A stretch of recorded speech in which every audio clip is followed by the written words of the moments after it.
ginagawa niyo dito? Bakit po kayo umiiyak? Nag-away na naman po ba kayo ni Daddy? No. May konting misunderstanding lang kami ng daddy mo. Pero maayos din namin to. Dahil po ba kay Lola? Bawal na po ba namin siya i-love? Hindi, anak. There's nothing wrong with it. Okay? Pero, huwag kang maniniwala sa sinabi ng lola niya tungkol kay Tita Angel, ha? Hindi yun totoo. So, hindi po bad si Tita Angel? Susobra na siya! Dahil sinaktan ka niya, sasaktan ko din siya. Yes. At hindi naman niya kayo sasaktan. Hindi niya tayo sasaktan.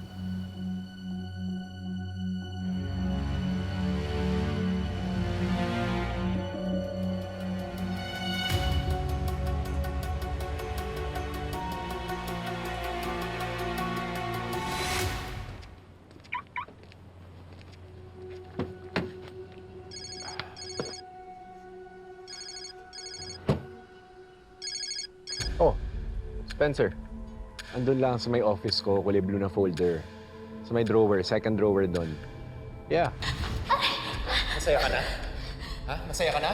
Nang dahil sa'yo nasisira na yung pamilya ko. Siguro mga 20 minutes. Yeah. Okay. Sige. Teka lang. Lexi!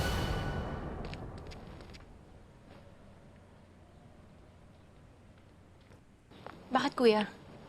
Sisermonan mo na naman ba ako? Nakausap ko si Tony. Umalis ka daw kagabi. Diba sabi ko sa'yo, huwag ka munang gumimik at bantayan mo si Dad. Kuya, maraming pwede mag-alaga kay Dad at home. Pero si Mom, she has no one right now. Kaya gusto ko siyang puntahan para I could at least check up on her. Tigas ng ulo mo eh. Ilang beses ko bang sabihin sa'yo na huwag ka na makipagkita sa kanya? Kuya, ganyan na ba katigas yung puso mo? May sakit si Mama. Paano kung may mangyari sa kanya? Who's gonna check up on her? Sorry, Kuya, but you can't do anything to stop me from meeting Mom. Sige, kampihan mo siya. Wala naman siyang ibang mahal kundi sarili niya eh. Sige, pag sinaktan at dinisappoint ka niya, huwag kang iyak-iyak sa akin, ha?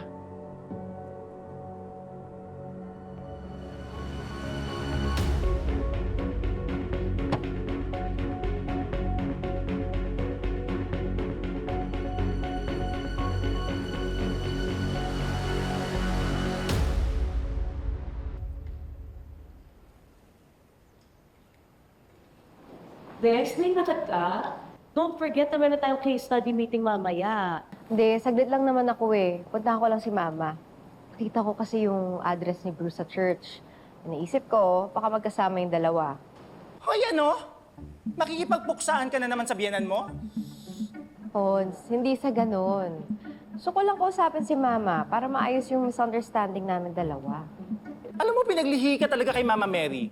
Yang biyanan mo na ngayong may kasalanan sa'yo, ikaw pa itong mag-reach out at magpapakumbaba? Para sa mga bata. Ayoko kasing naiipit sila sa gulo namin.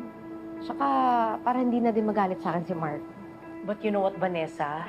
That sounds dangerous. Baka mamaya, awayin ka na naman ni Madam Sylvia. True. Samahan ka na kaya namin? Hindi na. Kaya ko. Sige na. Sure? Oo. See you later. Okay. Buisit talaga yung Lexi na yan. Kung hindi sana siya dumating, edi sana napatay ko na yung Marco na yan. Alam kong gigil na gigil ka na sa bayaw mo. Pero, kung may gagawin ka, dapat huwag kang pabigla-bigla. Dapat yung malinis para walang balik sa'yo. Hindi man nag-succeed yung plano ko na iligpit si Kuya Marco. May chance pa naman matuluyan yung isa pang buwisit sa buhay ko. Sylvia? Sorry na lang kay Lexi pero may mga Indian sa kanya mamaya. Ano plano mo? Oras na para mabawasan ang mga kalaban ni ate sa mundo. Lexi, anak, galing ko lang sa apartment ni Bruce. Basta i-text mo sa akin yung location ng coffee shop, ha? Okay. Alright, Mom. I'll just wait for you here, ha? Or gusto mo ba sa ibang place na lang tayo? Pwede rin. Mom? Are you still there? Hindi, parang parang feeling ko parang may sumusunod ata sa akin. Ma, sino? Are you okay? Ma, do you need my help? Oh my God! Mom! Why? What's happening? Ano nangyari? Talk to me, ha? Si Vanessa? Buisit na babae yan. Ano, Ma? What do you mean? Nakita mo ba siya? Hindi. Wala parang hindi ko na siya makita Are you sure it was Ate Vanessa? Oh, alam mo, ginagawa niya yan. Kasi nag-away nga kami, di ba? Ma, please, umiwas ka na lang. Alam mo namang lalong magagalit si Kuya Marco sa'yo if you keep fighting with Ate Vanessa. Ako pa ngayon ang mananahimik. Di ba? Ako nga inapi.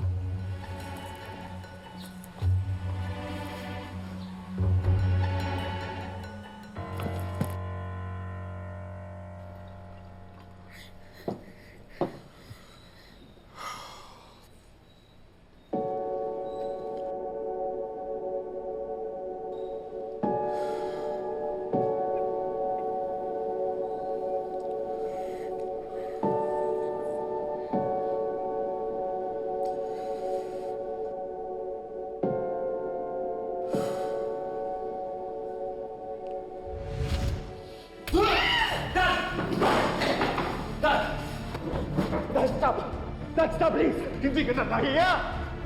Halos kasing ito ng puso na natin ang pinatulan mo! Hayok ka pa sa lalaki! Bakit? Nahiya ka ba? Sa sunod-sunod mong pangbababae?